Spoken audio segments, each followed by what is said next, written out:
All of these things lead to a successful life. I'm gonna give you 3 words today that will change your life. People will buy from you, say yes to you, when they feel understood, not just when they understand you.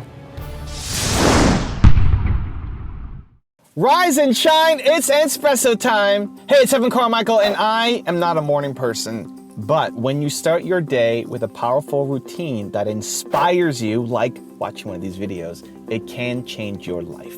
So let's start your day off right together. Grab your coffee, know that I believe in you, and get ready for a shot of espresso from Dean Graziosi. I wake up every morning. Espresso keep me going. I wake up every morning. I'm going to remind you, did you ever have something where it immediately boiled your blood, immediately made you feel pissed, like anger or adrenaline rushed through, and not in a good way, not positive adrenaline. A lot of times that happens when you know someone took advantage of you. You know, sometimes that happens when people lie to you, like blatantly lie to you. Or someone causes something when you knew it was going to happen. Like, please don't do that. Please don't do that. They do it and it breaks, or it changes, or the relationship is over, or the business doesn't work, or someone robs money from you. I don't know, maybe you're thinking right now, maybe somebody took advantage of you by being unfaithful in the relationship. Yeah, this is Millionaire Success Habits Podcast, but all of these things lead to a successful life. And that's why I want to share each and every one of you. I want to share this with, because we got to get it. Like, this stuff's got to stick to us. We don't get this by reading one book or listening to one podcast or watching one video. We got to live this. For lack of a better word, we got to stop screwing around. We got to implement this and be a part of our life. So, the reason I'm sharing this morning, I bought a piece of property 20-something years ago. I'll just tell you the story at 30,000 feet. So I buy this property 24 years ago, 26 years ago, crazy, long time ago. I bought it with someone, and since then, they kind of bailed out. Little piece of property, not millions of dollars, smaller piece of property. But anyway, long story short, they bailed out. Don't pay the taxes, don't pay the insurance, and any of that. So I've been paying it for years. Now, this has been 20-something years. The property's been sitting there, and I just had it for too long. It's time to I'm going to unload it and sell it to a friend at a huge discount. About a third of what I've paid for the taxes over the year and the insurance on the property, right? So I reach out to the half owner, and all I said was, hey, you know what? We got this property. I'm selling it to a friend just so I don't have to pay the taxes on it. If you want it, you could surely have it. Take over the taxes, but I'm just going to dump it. So could you sign off on it? No reply. Finally, I get a reply this morning, and it's like, well, how much could I get out of it? What kind of money can I get? And after all these years of not saying anything, and all these years of other circumstances where I went above and beyond for this person years and years ago to help out, that's what I got. Now, I'm literally in my car before I go, and I'm looking at text messages just moments ago. And I got furious. Like, it hit me, like maybe it's old feelings, like maybe being picked on when I was little because I was small, or you know, just something hit my ego, something hit my pride, and I was pissed. I'm like, I wanted to reply back, like, what the F do you mean? Like, all that I've done, paid all the taxes, all the other things, all I'm asking is to stop the bleeding, or you could even have the property if you want it. And that's the reply I get. Not, hey, thanks for covering the taxes and insurance for all those years. Sorry I haven't brought anything up. Sorry I didn't contribute. But guess what? Here's what I realized.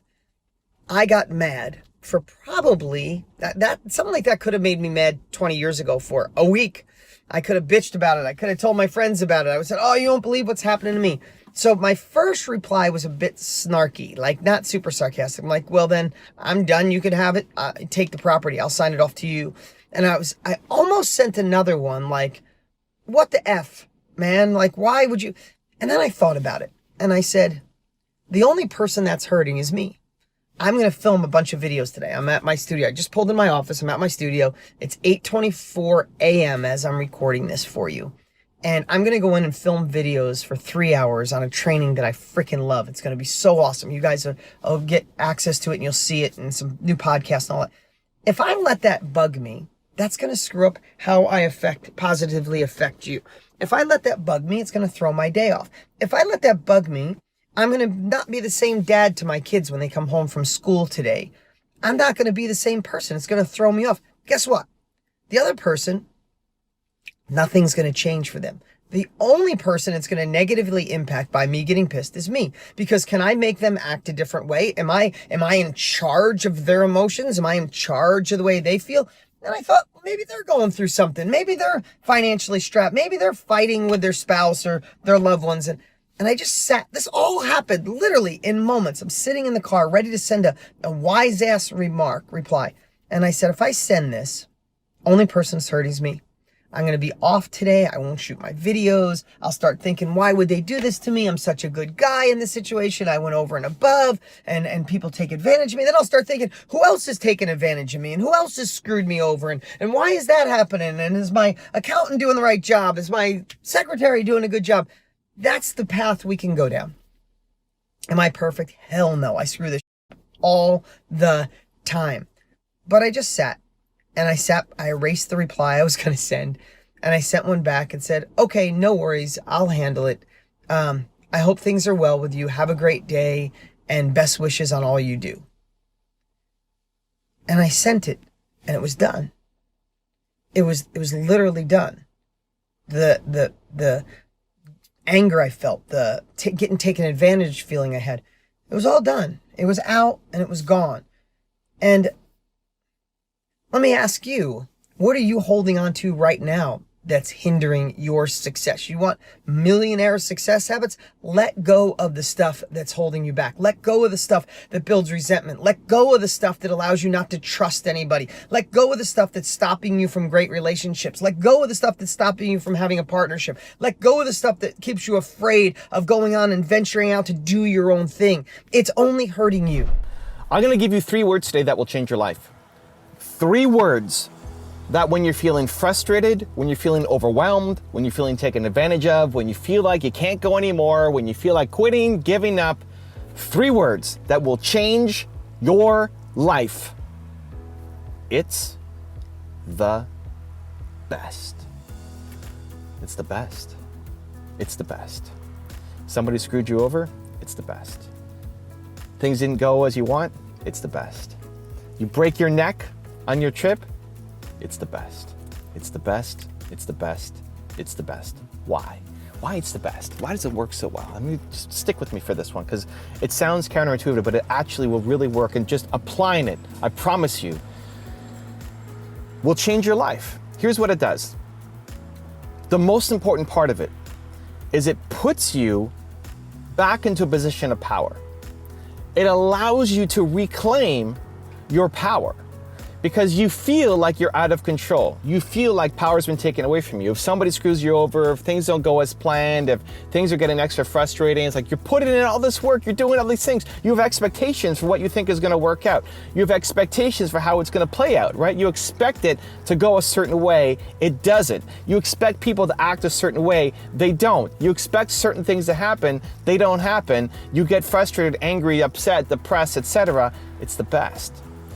You've lost your power. Saying it's the best reclaims it. It puts you back into a place of hope, of possibility, of optimism, of feeling like things can happen.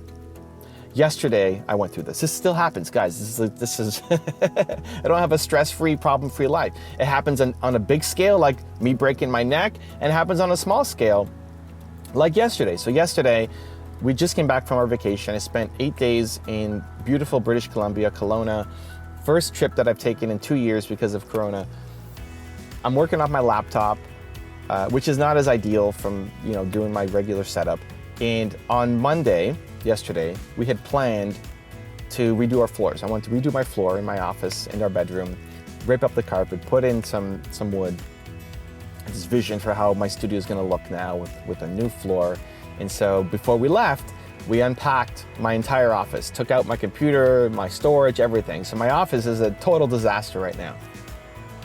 But on Monday, they were gonna come. They were gonna get done first thing in the morning, be done by early afternoon. They're gonna do my office first. 2 o'clock, I can still be on Instagram Live. This is how I had planned it to go, right? Okay, we're gonna wake up, they're gonna come. I'm gonna talk to my team. Monday's our mentoring day. I'm gonna talk to them. I don't need my computer that much anyway on that day. I'm gonna be done. They're gonna be done by noonish. Gives me a couple hours to set up. I can do my Instagram live. I can take the rest of my calls in the afternoon. All good. Perfect. They come, and the first thing they notice is that they can't use this wood. The wood that we got, the supplier, it wasn't good enough quality. It was chipping, it was breaking as they were trying to install it. So we got the wrong wood.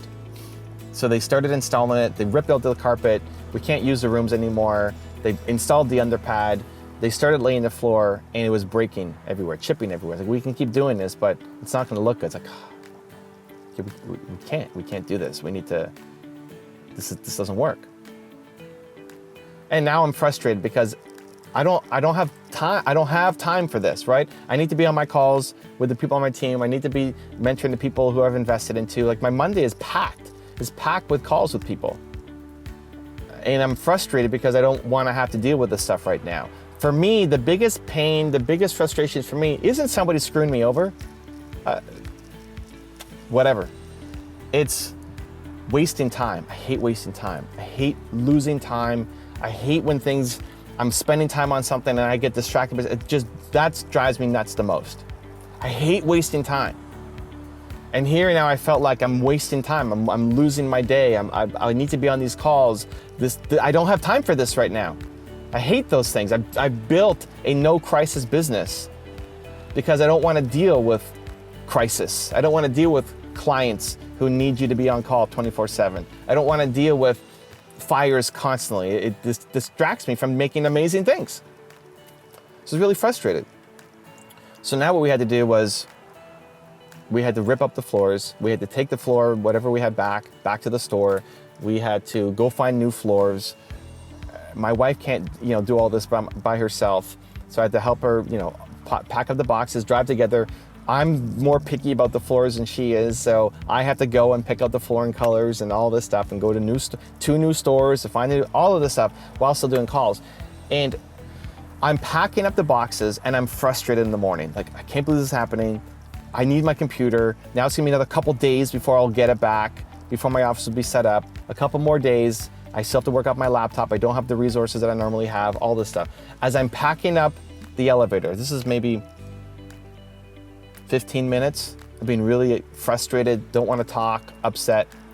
I'm packing up the boxes into the elevator, taking it down to fill up, people say, well, you're using your Porsche. Yeah, I mean, it's the only car I have. Why are you using your Porsche to pack wood? Well, it's the only car I have and we got to get this done today. So I'm not going to go rent the car. We'll just use the Porsche. I'm in the elevator. I'm going down to the car. The 3 magic words come into my head. It's the best.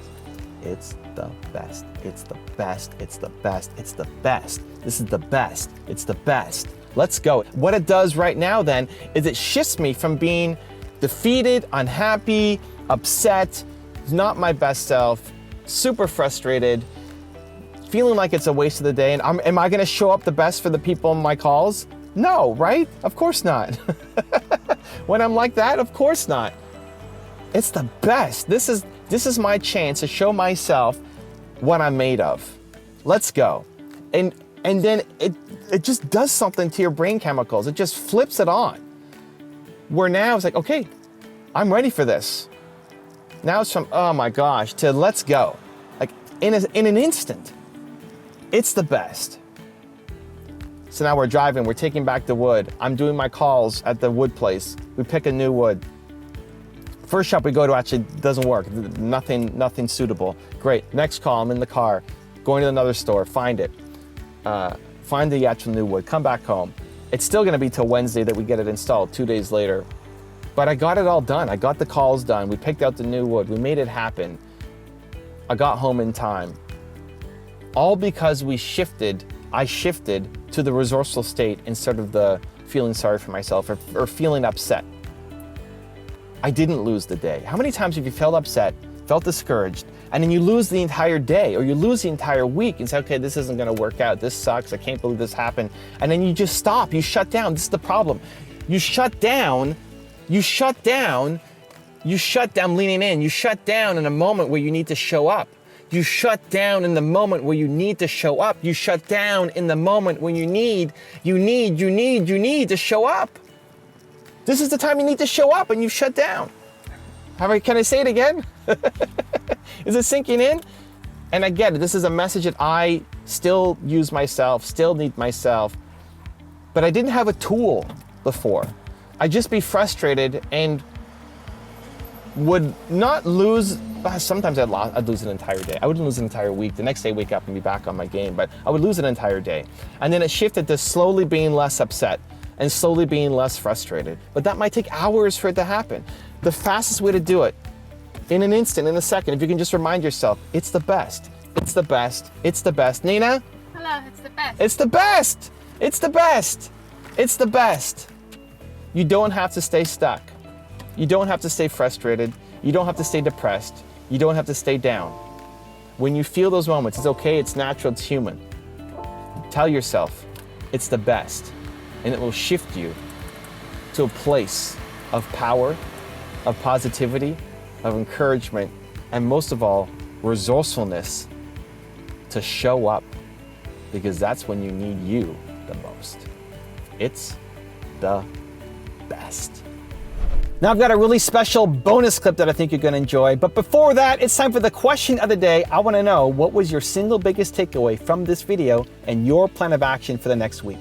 The science says that when you just watch a video, you get motivated, you get inspired, you have a 35% chance of following through on your goals. 35%, that's not enough. That's not enough just to get motivated. Believe Nation, we're here, you're here. Today matters, you're an action taker.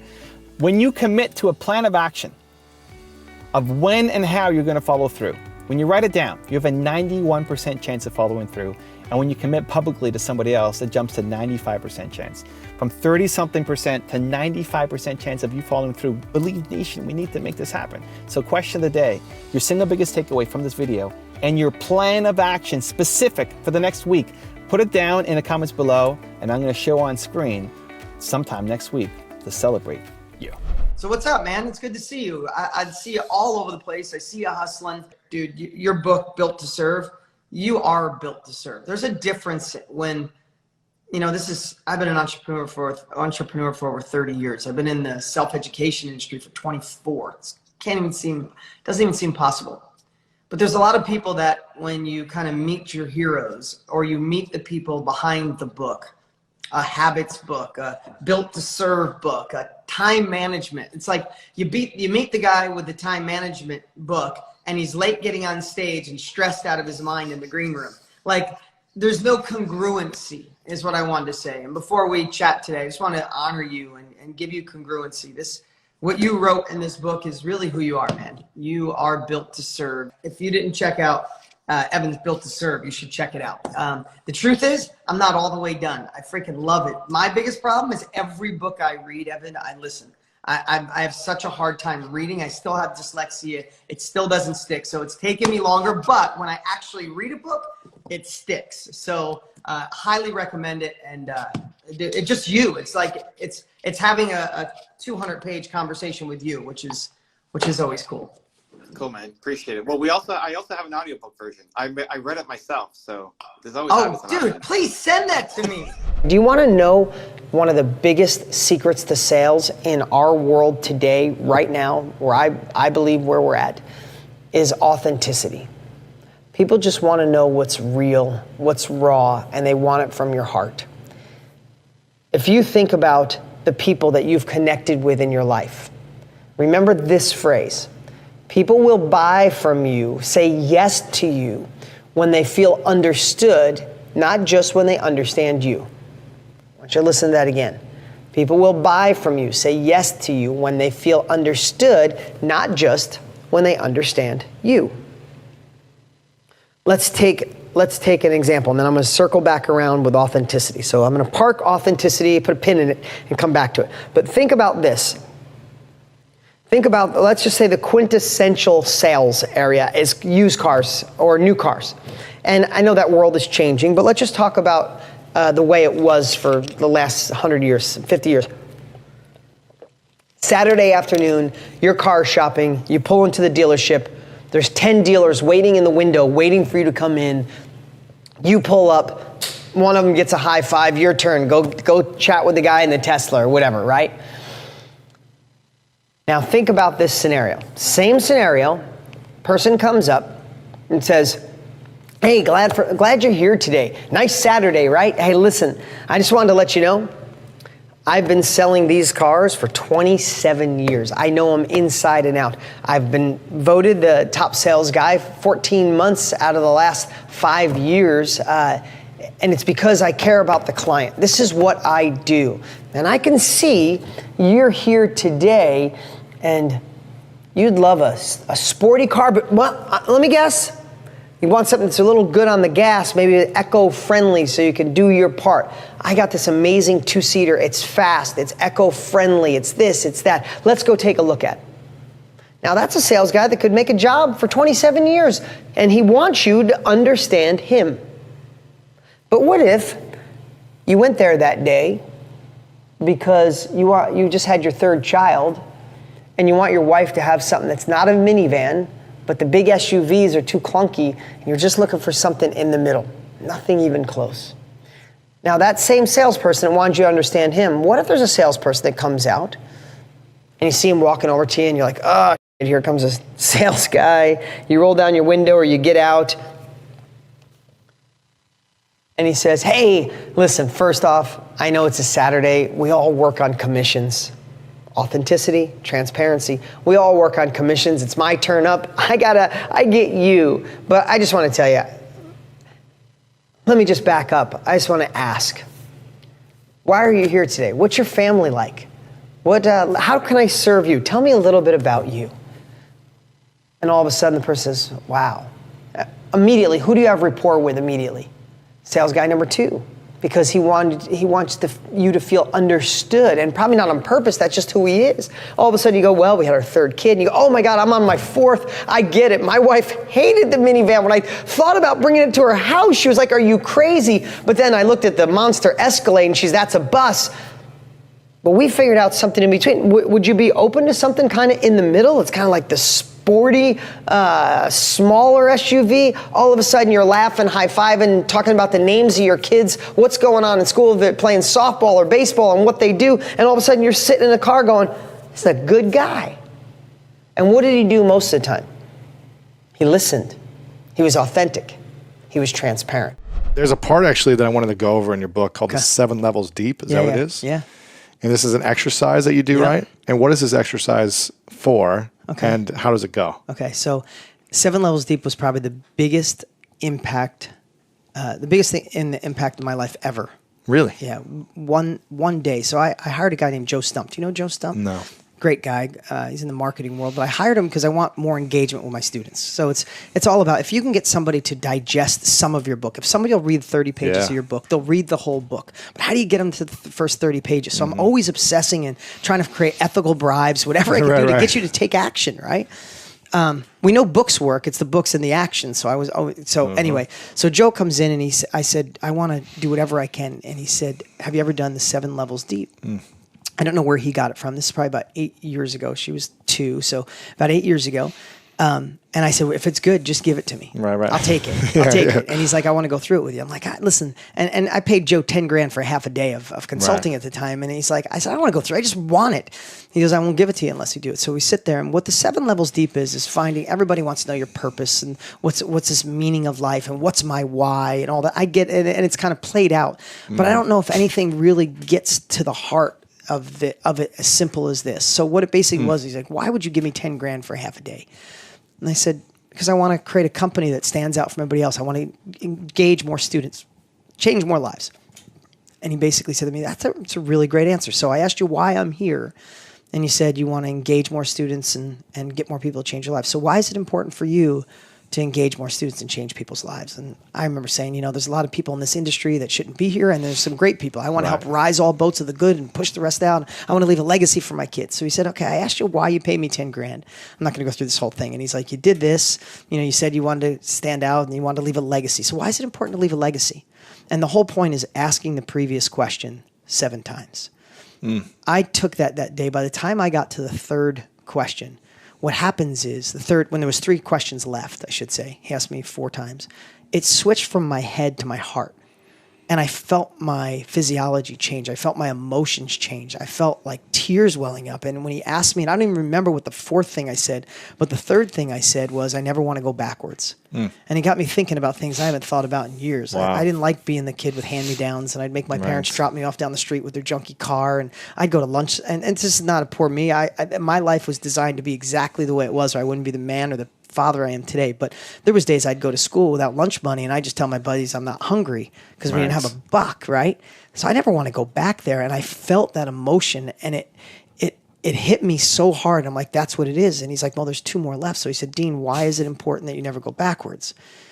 And I'm like, God, I don't know. And it hit me, and I thought, my kids, I just want to give them options. I don't want to raise entitled kids or brats, but I want to give them options that I didn't have. And I'm like, that's it. So he's like, well, that's not really it, 'cause it's 7. It's not 9. It's not 5. It's 7 levels deep. And by now I'm crying because I'm thinking about my kids, literally. And I got half my staff there, and I'm like just weeping. And it came to me. He said, why is that important? And it just hit me. And I never knew why I worked so hard since I was cutting firewood in high school and did all this stuff. I said, I need to be in control of my life. And these emotions flooded in my parents. Everybody's got their thing, right? But for me, and I'm saying this because I want you at home to be, or when you're watching this, listen to this. I realized that my parents were married 9 times when I was a kid. So I moved 20 times by the time I was 19. Different stepbrothers, stepsisters. Both parents were married. 5 for my dad, Wow. 5 for my mom, 4 for my dad. Oh my gosh. Yeah. It's crazy. Always moving. Like military kids know what that feels like, right? So I'd be in a cul-de-sac with a new stepdad, stepbrother, stepsisters, have the bike, come home one day, and my mom's like, we're moving again. And then I move in with my dad, move in with my grandmother. So I had this crazy hopscotch my whole childhood. certainty. There was no certainty. So what I realized at that moment, literally, I'm bawling loose. I mean, like literally crying. It's like, I don't want anybody to ever tell me when to move, how to dress, how to live, how to work, how I'm going to raise my kids. It's definitely not going to kiss somebody's for money. Right. And I realized at that moment, my why was I don't want to be a control freak. I just want to be in control. When I was 27, I retired both my parents. I stopped worrying about them. I took care of my grandmother. I take care of some, so I got those problems out of the way. And when I anchored that in, and you watching at home, it's like, if you think you're watching this because you want to be an entrepreneur, or you already are. If you're watching this, you've already had great success in your life. You want that next level, or maybe it's income, or better health, or better diet, or better physiology, whatever it is you want. So many times we think it's because I want to get out of that job. I want this freedom. I just want more money. I want to take the better vacations. And it's 7 times deeper than that. And when you find that, and the reason I know this, not only because it wasn't just transformational to me, is I did live events in Las Vegas for 6 years straight.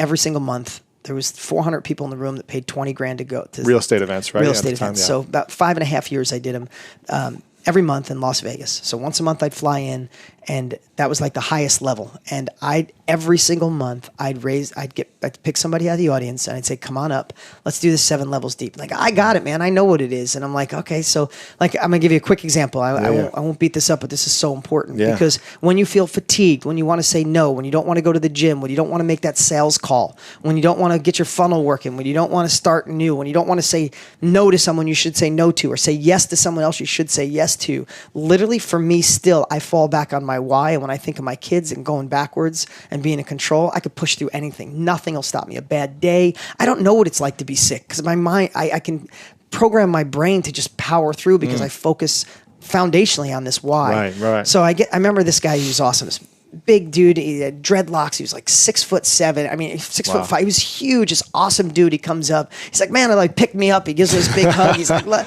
so I said, why are you here? He's like, I already know, dude. You're not going to get 7 levels on me. You're not gonna. I've already done the exercise. He says, I'm here because in my neighborhood, there's no dads. There's not enough dads in my neighborhood. I grew up without a dad. These kids need dads. So I'm making money in real estate, and I'm starting this youth group. I already had dad. We get dads together, and we go spend these days. He had this amazing story, and I melted on the first one. And I said, well, why is that important? He goes, dude, what do you mean, why is that important to you? Of course it's important. And he's laughing, he's joking, and he gives me another reason. I want more money because I want to build a building for it. But I could tell he was still in his head.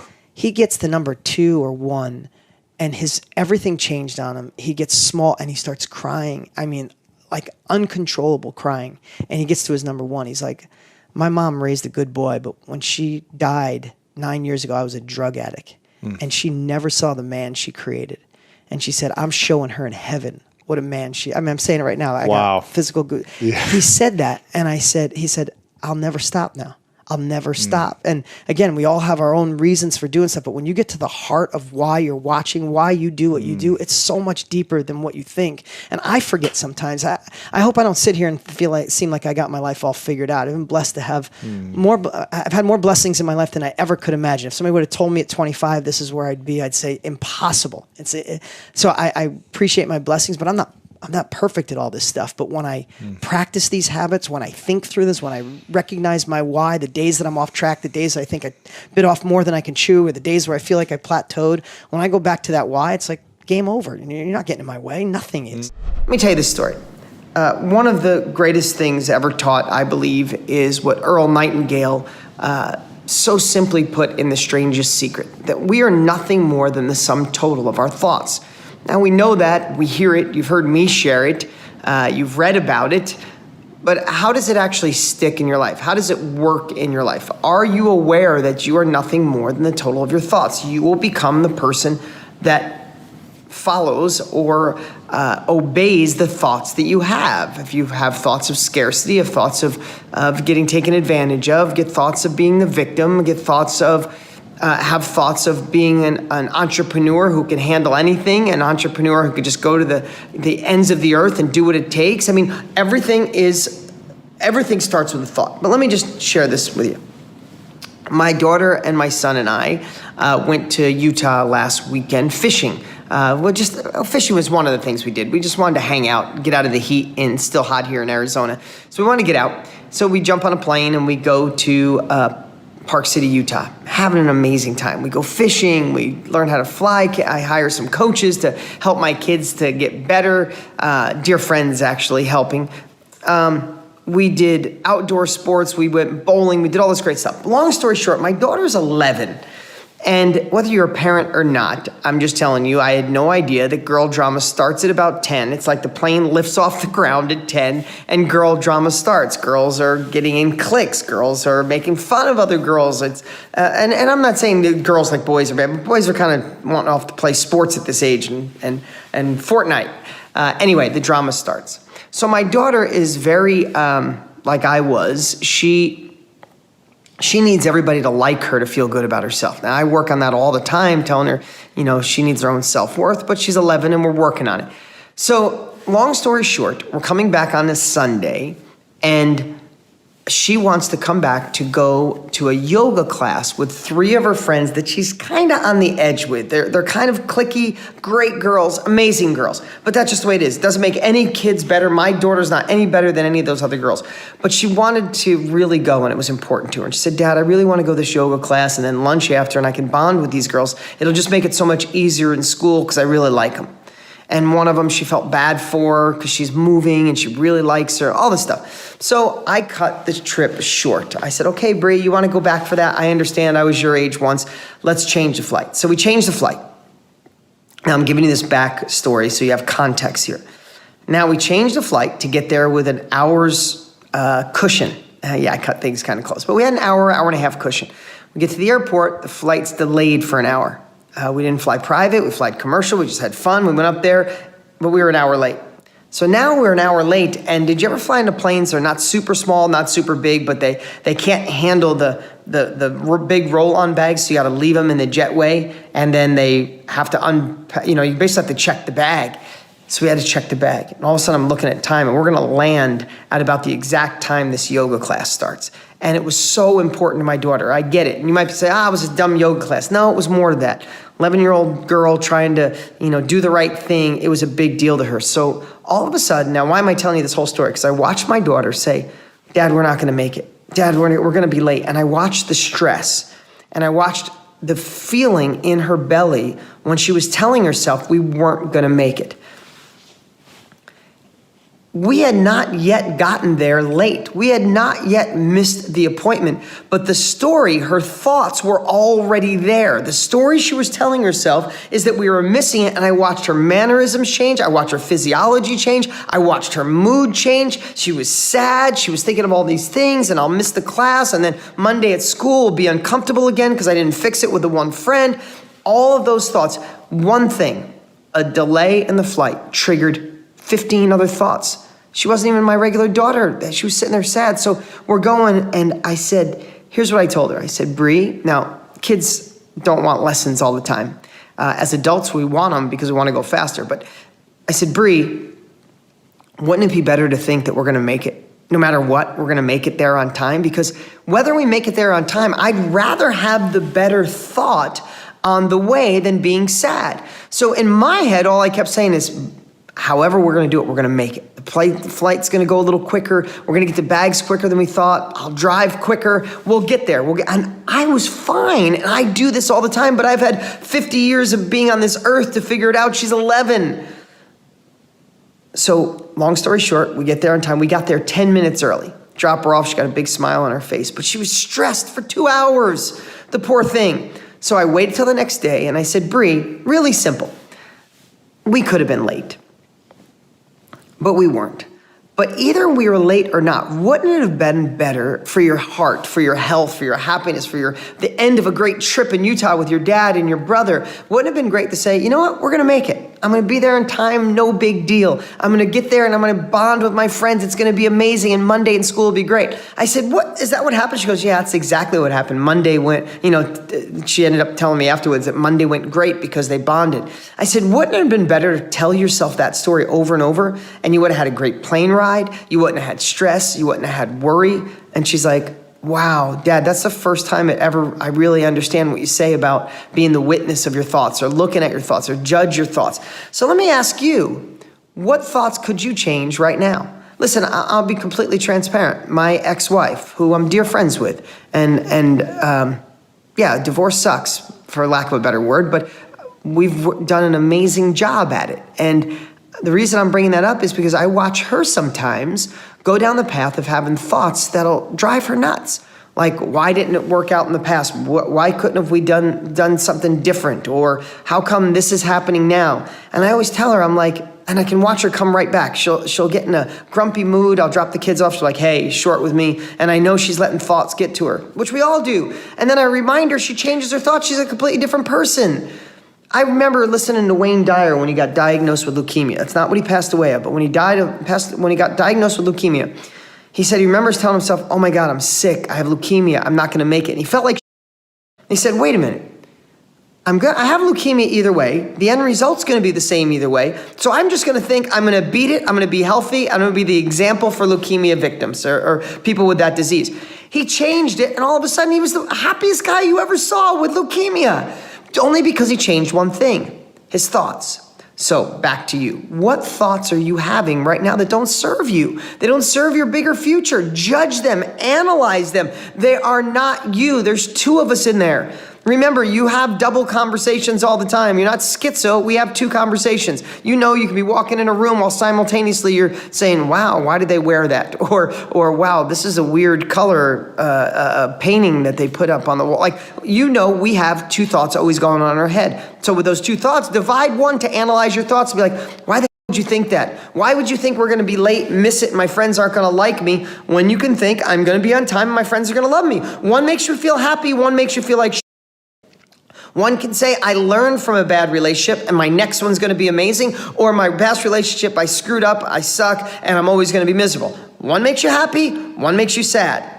Wayne Dyer could have said, I have leukemia, this sucks, I'm going to be sick, I'm going to die. Or I have leukemia, I'm going to beat it, and I'm going to still inspire the world. One makes you sad, one makes you happy. One makes you empowered, one takes away your power. Which one do you want? I'm asking you right now to think about this. What are the stinking thoughts that you're having in your head that are holding you back, causing you pain, making you suffer, and not allowing you to go to the next level? Analyze your thoughts this week more than ever before in your life. You know, we get so lost in being something for someone else. Do we really remember who we are? Answer that question honestly. Think about that. I mean, maybe you were somebody for your parents when you were younger. Maybe you were someone for your teachers. Maybe you were someone for your first girlfriend, your first boyfriend. Maybe you're someone right now for your husband or your wife or your current situation with your parents. Or maybe you're someone for your boss. Maybe you're a certain someone at church on Sundays. And maybe you're another certain someone when the doors close and no one's watching. So who the are you? I mean, what version of you is really you? And I want to, that's a thought-provoking question on purpose, because life is going by so fast, it's unbelievable. And I mean, at least for me, I don't know about you, but the last 5 years, oh my God, it's on hyperspeed. I would slow it down. My kids right now are, as I'm sharing this, are 9 and 11. Like 5 minutes ago, they were babies. And that means in 5 minutes from now, they'll be graduating high school. And 5 minutes after that, they'll be, getting married, having their own kids. So let me ask you, are you wasting any time being someone that's not really you? You see, we are these, and we all do it. Don't think as I say that I'm perfect and I'm just this oneness and no, I'm not. But I'm acknowledging it and I'm aware of it and I work on it, because here's what I think. I think the ideal happiness, like we're all looking for happiness. We're all looking for more yay and less right, in our lives. I think we can all agree that's true. But when you're being someone else for everybody else, are you really being true to the best version of you? See, we're someone in front of all these other people, and we're someone if we're a boss or if we're an employee or any of that stuff, right? But then who's the person late at night when no one's around? Who's the person when you're thinking and your mind's just going? When the ego's not there, when the outside influences aren't there, when maybe you're a little bit more vulnerable. Who is that person? You see, here's what I know. Here's what I believe the definition of success is. First, it's knowing what success means to you. I know I'm being successful when? I know I'm being successful when I'm spending time with my family. I know I'm being successful when I have complete control of my life. I know I'm being successful when I have freedom to make the choices I want. First off is knowing what success means to you. But I think there's another layer, like there's another level. And the next level is, I know I'm being successful when I know who I am and I'm just being that. Imagine being congruent in all areas of your life. Everything, like your phone, you could leave it unlocked and open no matter where you go. If your boss was listening in, or your employees were listening in, or your business partner was listening in on every conversation of your life, you wouldn't care. If your spouse, your boyfriend, your girlfriend, your parents were hearing what you said when no one was around. If your friends, then when you're with one group or one set of friends and you go with another group, if they could hear everything you'd say, it wouldn't matter. Imagine how successful, when I talk success, yes, I mean money, but I mean all the other pieces too. Imagine how successful we would be if we were just one version. There wasn't any hidden compartments. Do we all have secrets? Of course. I don't care who you are, unless maybe Mother Teresa. We all have secrets. We all have things that maybe we don't want everyone to know about. But what if we could work? What if we could work over time to become so congruent that there's only one version of you? So David Kekage is a friend of a friend, really, but I've met him a couple times. Great guy. And he was paralyzed from the neck down. A guy that was into health and fitness and taking care of his body. And living in a wheelchair and not being able to do anything for himself, he's thrived on a whole new level and does so much for innovating and helping other people with the same circumstances. But the reason I'm sharing this is because he did 30 Kekage credos to live by if you want to live a joyful life. And this is somebody in a wheelchair now. Remember the obstacles he has every single day when he wakes up. Can barely swallow on his own. I mean, think about that, right? So one of his credos is, if you live life the hard way, it's easy. And if you live life the easy way, it's hard. And here's what I equate that to. We have to pick our pain. Think about that. Now, let's just use a silly analogy. Is working out easy? No, it's a pain in the butt. Going to the gym, it might be hard. It's painful, right? But not exercising and not working out, will that be painful someday in your life? Will it be that you're out of shape and you get heart failure? Will it be out of shape and you're overweight and get diabetes? Will it be out of shape that you don't have muscle tone and you break a hip someday? I mean, you might be young, not thinking about that now, but living the easy way of no working out, can that be more painful? Absolutely. What about eating healthy? Can it be painful to eat the right food and not choose the greasy fried food and not get up and have a coffee and a donut and try to have green juices and live green veggies and eat lean protein and do those things. Is that a pain? Yeah. And it's kind of hard. It's the hard way. It's the hard way, but it gives you an easy life. So you're full of abundance, joy. You feel healthy. You want to thrive. You can run. If you have kids, you can move, or when you have kids someday, or you can live to see your great grandchildren, right? So living the hard way, meaning do the right thing, eat the right food, work out, might be a little hard, but that's the path to an easy life. If you want to live the easy way now and not work out and eat terrible food, maybe it's temporarily easy, but will that give you long-term health and satisfaction? And even if you make the money without your health, are you really wealthy? Heck no, right? But think about that also with your success. This is the Millionaire Success Habits podcast. But the foundation for success is if I gave you the tools to make money, but didn't share with you that you should be fulfilled and satisfied and healthy, then I'm just a fraud. Because it all ties together. If you got money out of the way today, the next thing you would be worried about or thinking about is how do you live the best version of you? How do you be the best mom, dad, son, brother, cousin, spouse, right? So I want you to think about it when it comes to your next level of income, next level of long-term wealth, or starting a side business. The easy way is hard in the long run. The easy way is to settle for the job that you're in that's killing you. The easy way is to look for a magic money machine online and not spend time with your habits. The easy way is hope that someone does it for you. The easy way is to hope the government changes the rules and more money comes to you. That's all the easy way. And what do? You sit around and hope for years and years and years, and then you look back at the end of your life and time is gone.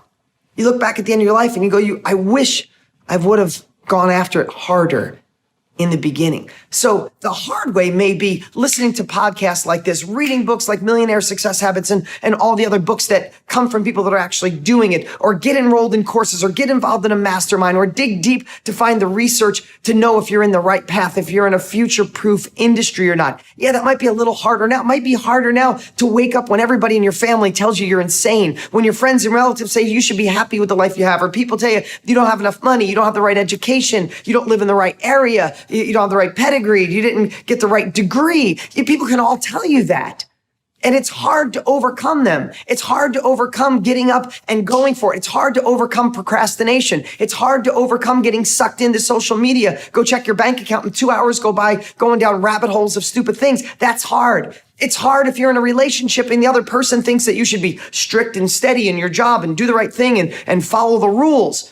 It's hard to step out of the line when 98% of the world listen to somebody else. They live a mediocre life. They live an okay life. Do you want to live an okay life? Or do you want to live an outstanding life? Do you want to live a good life? How's your relationship? Good. How's your health? Good. How's your income? Good. How's your job? Good. Do you want to live good? Or do you want to live excellence? Do you want to live great? Do you want to live an outstanding life? If we do, then David Kekich has it right. The Kekich credo that if you want to live the hard way now gives you the easy life. The easy way now gives you the hard life. My stepdad, who has been my stepdad since I was 9 years old, so I've known him for 41 years. He was my mom's high school sweetheart. They went to the prom together, and then he went away to the army. She married my dad, and then they got back together. Great guy. 2 days ago, he had a stroke in the middle of the night. Kind of haven't slept much since. Had a stroke.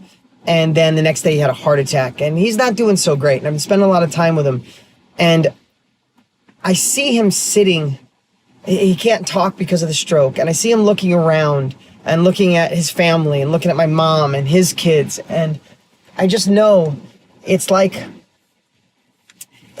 you've heard so many times in the book, 7 Habits of Highly Successful People. You know that Covey talks about coming to the end of your life and literally being in the hospital and hearing the buttons and the beeps and hearing people talk about you. When you look, who do you want to see? Who do you want to be there? And what do you want them to be saying about you? Think about that. Now, I'm not trying to be morbid. I'm just in this space for me personally.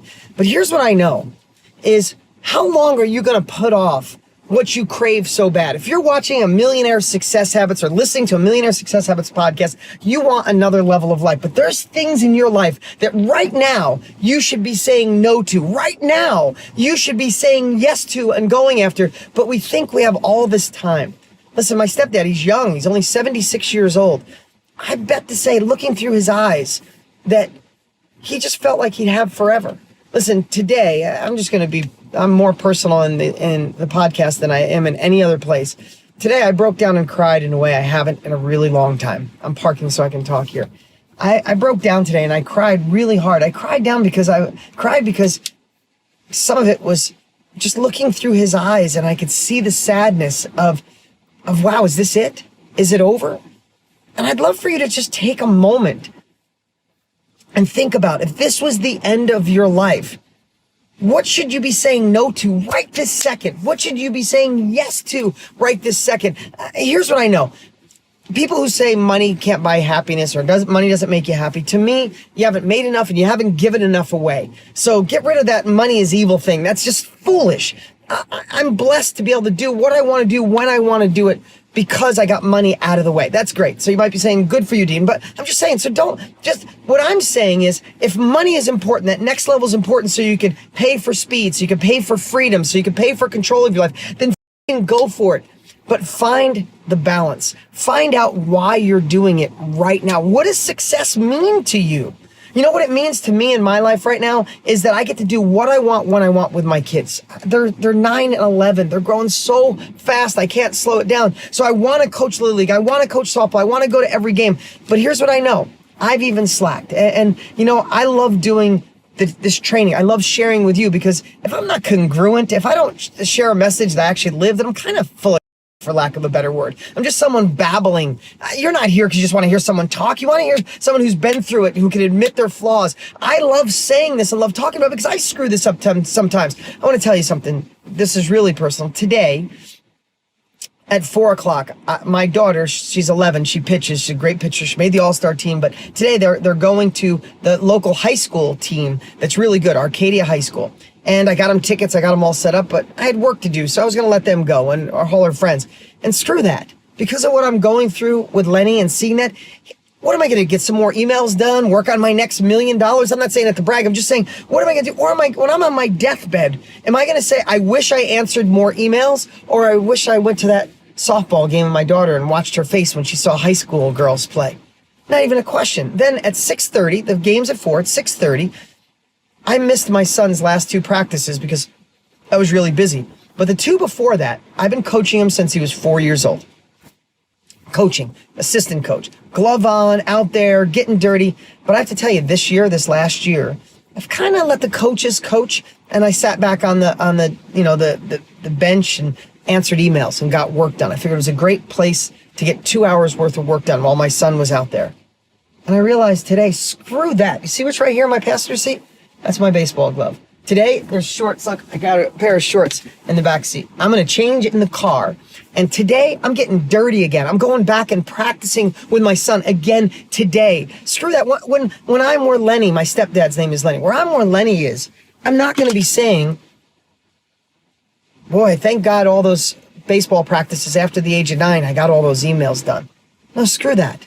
I'm going to say I was on the field looking at my son in the eye, him watching me be intent, be in the moment, live in the now. Know where you are, be honest. Know where you want to go. Most people don't. Know why the hell you want it. Get emotionally charged. Get your heart involved. And then what's the how? The how is the bridge. We're talking about the how. Right now, this is the how stuff, right? But what stops so many people, I want you to think about this, what stops so many people to go from where you are to where it is you want to go. And if you're on this watching me right now, there's someplace else you want to go, another level of income, life, freedom, control of your life. Sometimes between the bridge, the how should be there, whether it's real estate or stocks or the internet or your business or your company, whatever the how is. But what's in there too is a story. And sometimes the only thing standing between you and the life you deserve and you desire is the story that you tell yourself without even realizing it.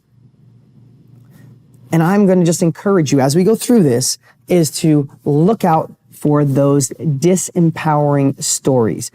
Whenever you're going through this process, when we talk about it, you might go, you know what, I'm really good at negotiating. I'm good at selling. And then all of a sudden the story will talk, salespeople are cheesy. And then you got to be a salesperson. And then what if you had to quit your job to be it? No, that's probably not. You know, my uncle was a salesperson and he tried and he was kind of lame. And then he went broke when he was older. No, sales is bad. Okay, and subtly your body told you that story without even realizing it. You got a little anxious about it and you retreated back to the way you are. Or you have a story, I'm just use real estate for example. It's like, you know what? The hell with this. There's $1 trillion in cash coming in the real estate market this year. No more sitting on the sidelines. No more doing a deal every 3 months. I'm going for this. And all of a sudden you remember someone else who lost all their money in the last real estate bust because they weren't educated. They weren't getting capabilities like you are. They didn't have the path. But that doesn't matter. Your subconscious, your ego, your emotions told you that. That story popped up and you go, and then you dabble.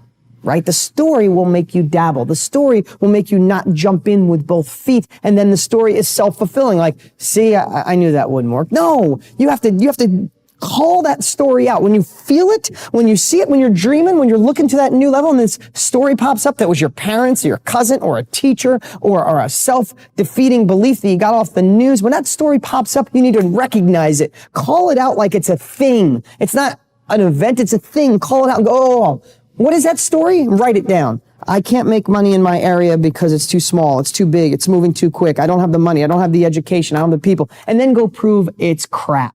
So if your goal is to start your own business, but your priority is, even if you don't realize it, is to spend 3 hours a day on social media just wasting time, or to binge on Netflix episodes because you want to make sure you watch every single one.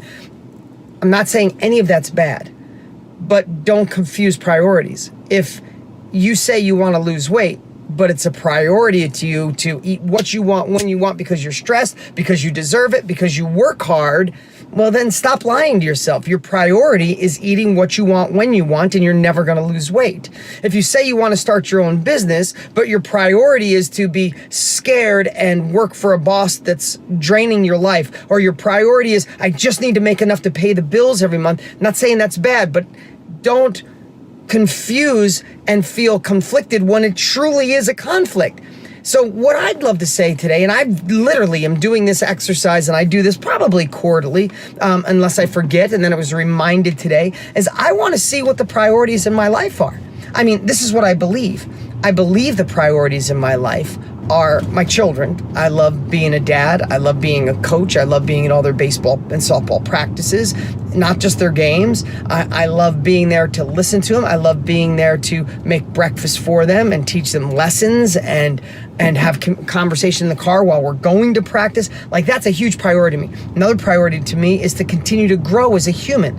I want to not only conduct masterminds and create great courses. I spend hundreds of thousands of dollars to be at masterminds, to learn from other courses, to learn from other teachers, so I can continue to grow. And the priority is not to learn through my own trial and error, to learn from other people's as well as my own. But I also know that sometimes I get sucked into saying yes to too many companies, and my focus is diluted.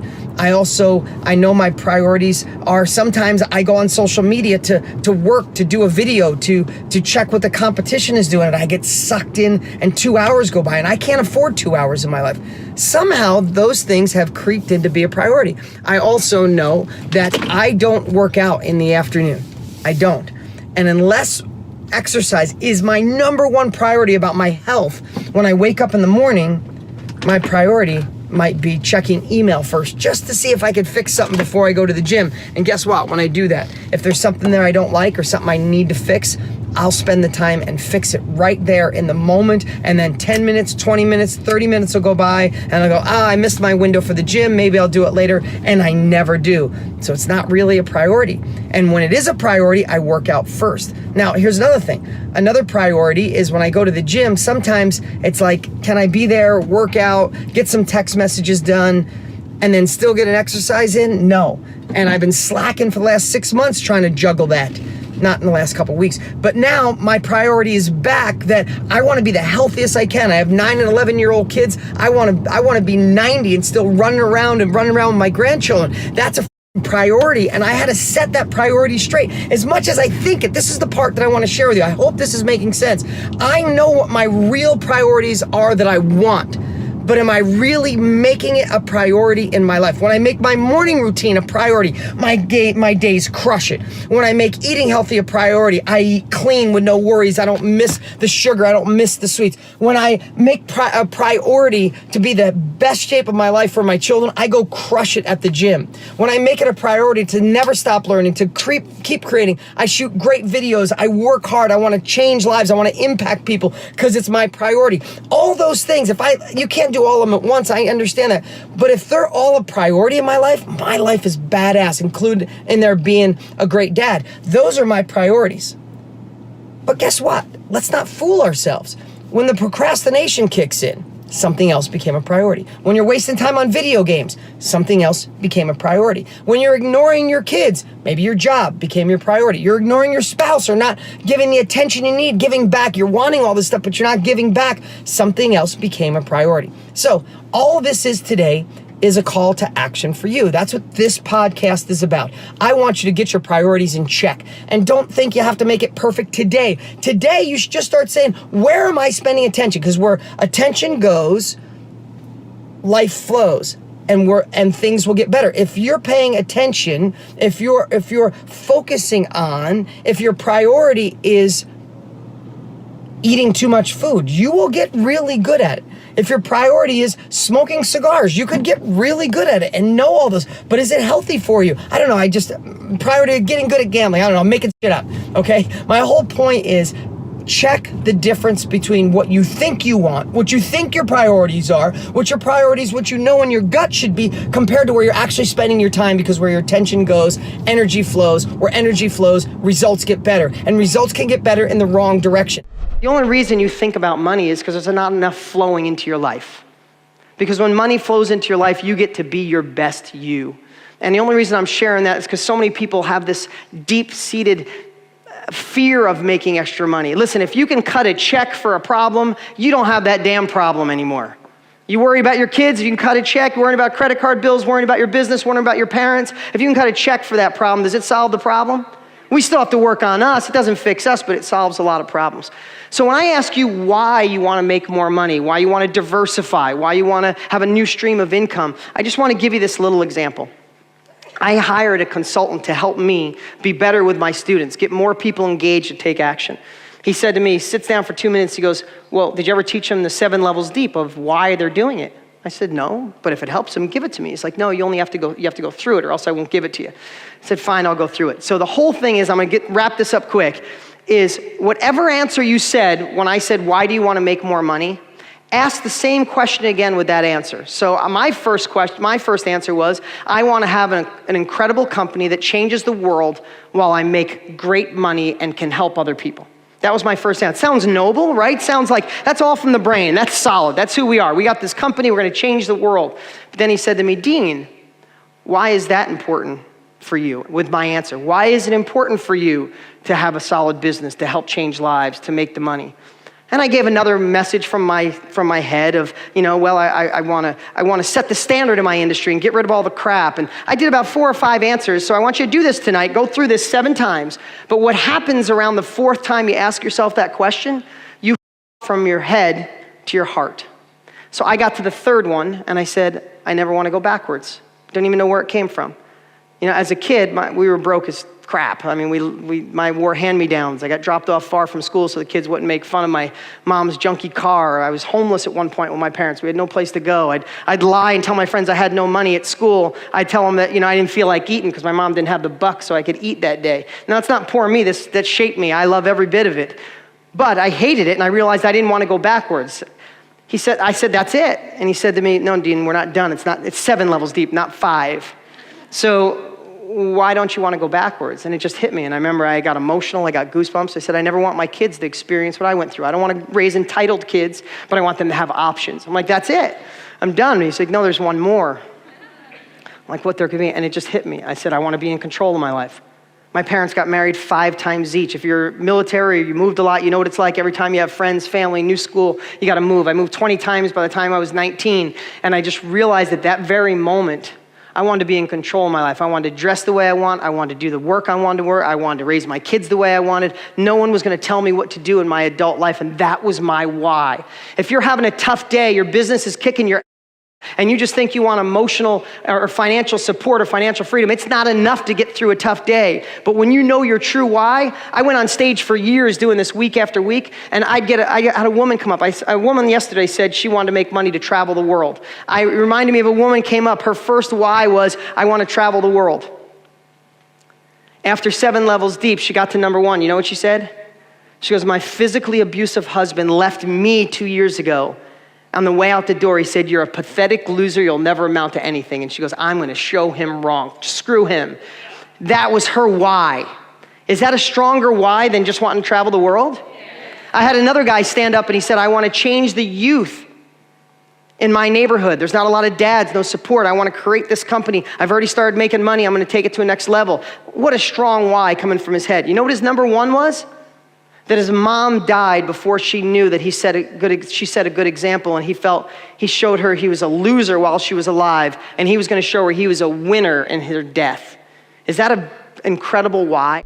What stands between us and where we want to go is never what we think it is. It's not the economy, it's not the president, it's not that somebody already dominated the health food industry or dominated Facebook advertising or dominated TV advertising or there's no room left.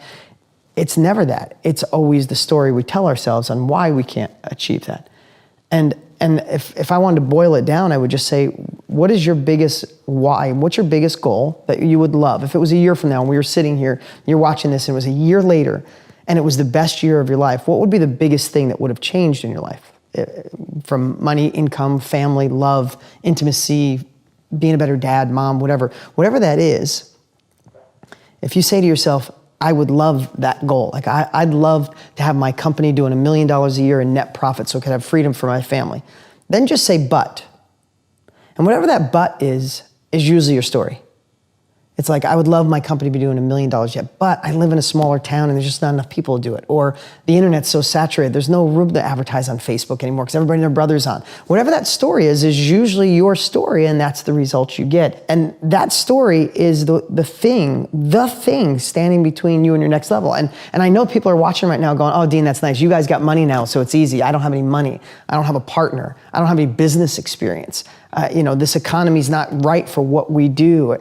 And where there's that old saying, where there's a will, there's a way. If your story is that's what you'll continue to get. So what I would say is, if I was going to boil it down, is find what that story is. Now to you might be saying, Dean, you're saying it's a belief, it's reality.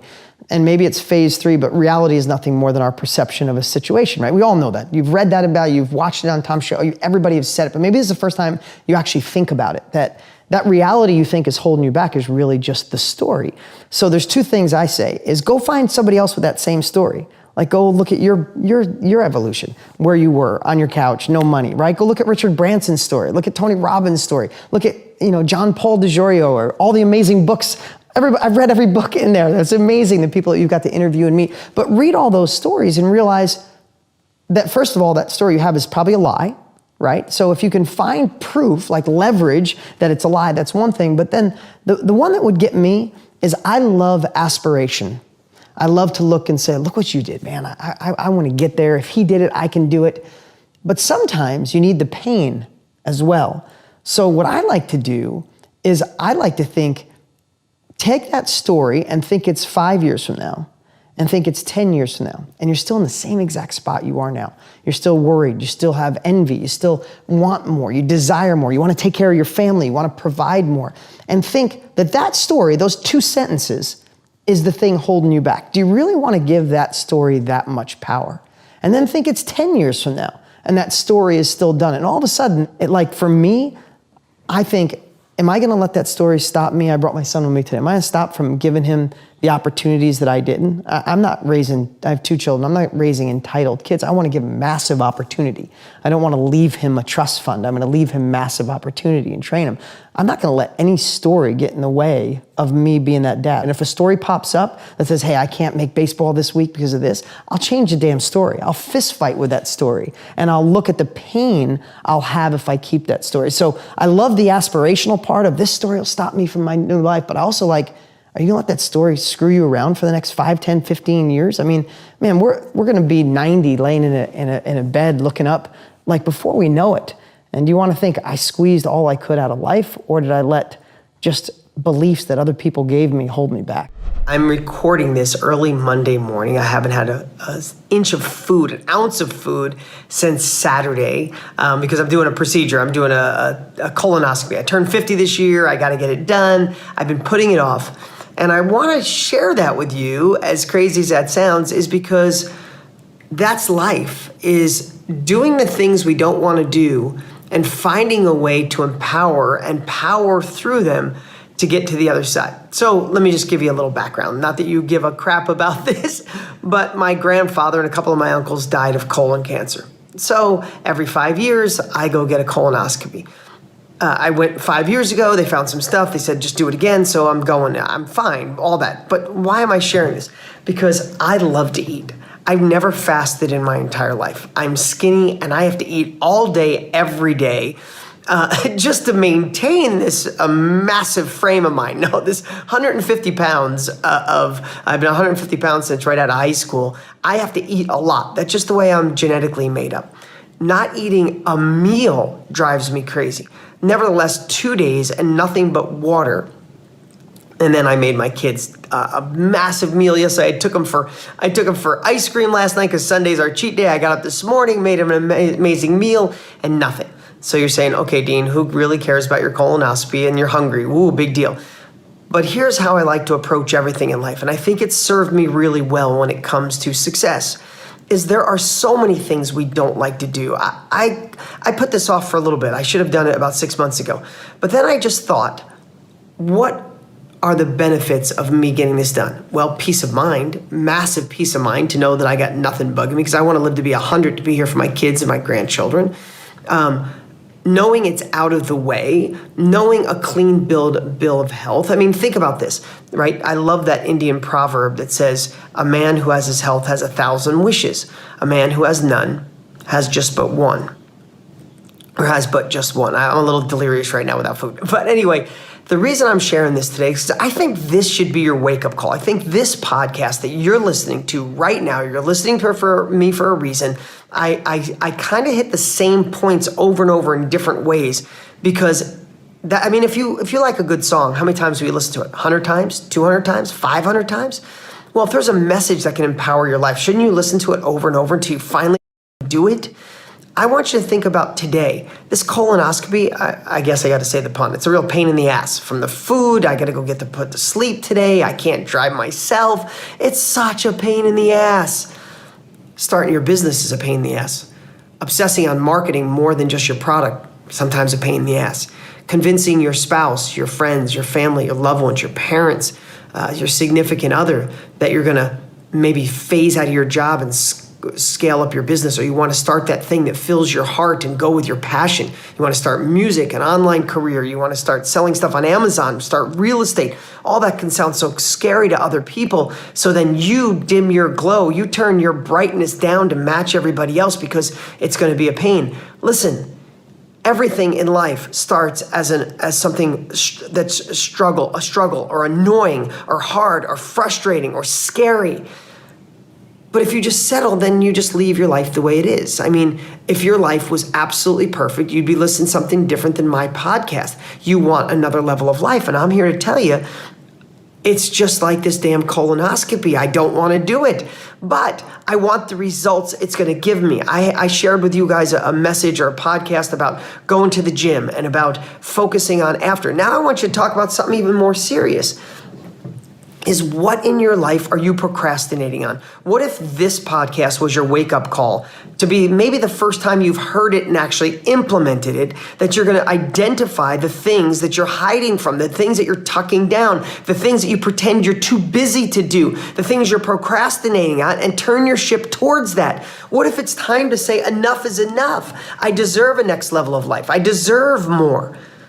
That's why, I mean, as simple as this little colonoscopy thing is, I don't want to do it, but I want the end result. So I'm willing to sacrifice a little to benefit a lot. What are you avoiding the sacrifice on? It's time to sacrifice, and it's only little.